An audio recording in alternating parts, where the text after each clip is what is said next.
முருகனின் இரண்டாம் படைவீடான திருச்செந்தூர் கோவிலில் தற்போது நடந்த அதிசயம் உங்களுக்கு தெரியுமா?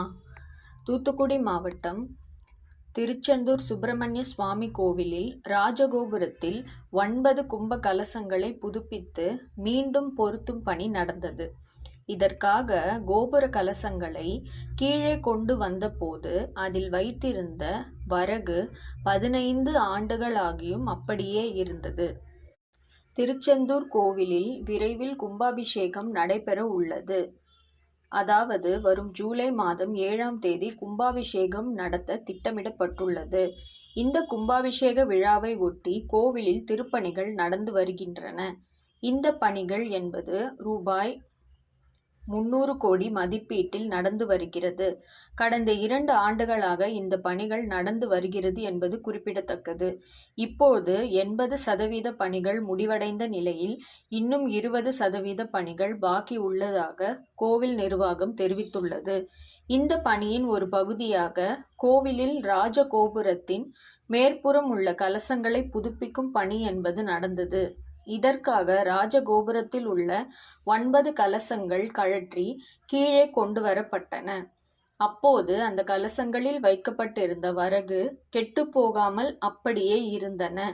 திருச்செந்தூர் கோவிலில் இதற்கு முன்பு கடந்த 2009ஆம் ஆண்டு ஜூலை 2ஆம் தேதி கும்பாபிஷேகம் நடந்தது. அதே சமயத்தில் அந்த கலசத்தில் வைக்கப்பட்டிருந்த வரகு தன்மை மாறாமலும் கெட்டுப்போகாமலும் அப்படியே இருந்தது.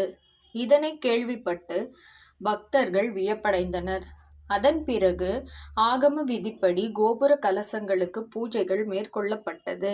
இன்று மீண்டும் கோபுர கலசங்கள் ராஜகோபுரத்தில் பொருத்தப்பட்டன. முன்னதாக கோபுர கலசங்களுக்கு சிறப்பு பூஜைகள் செய்யப்பட்டது.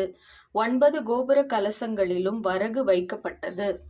அதன் பிறகு கயிறு கட்டி கோபுர கலசங்கள் ராஜகோபுரத்தின் மீது கொண்டு செல்லப்பட்டது. அங்கும் கலசத்தில் வரகு நிரப்பி கலசங்கள் முறைப்படி பொருத்தப்பட்டது.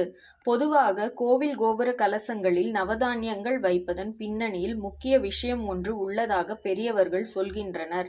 அதாவது இதற்கு முன்பு மக்கள் கூரை மண் வீடுகளில்தான் வசித்தனர். அப்போது அடிக்கடி மழை வெள்ளம் உள்ளிட்ட இயற்கை பேரிடர்களில் அவர்களின் வீடுகள் சேதமாவதோடு வீடுகளில் உள்ள பொருட்கள் அடித்து செல்லப்பட்டுவிடும்.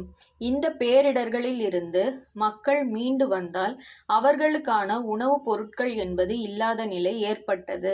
இதனால் விவசாயம் செய்ய வசதியாக நவதானியங்களான நெல், கோதுமை, துவரை, எள், உளுந்து, பாசிப்பயிறு, கடலை, மொச்சை, கொள்ளு உள்ளிட்டவற்றை கோபுர கலசங்களில் வைத்தனர்.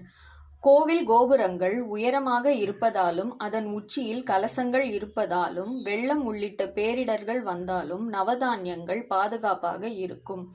அதனை வைத்து மக்கள் மீண்டும் விவசாயம் செய்து வாழலாம் என்பதற்காக கோவில் கலசங்களில் நவதானியங்கள் என்பது வைக்கப்படுவதாக சொல்வதுண்டு.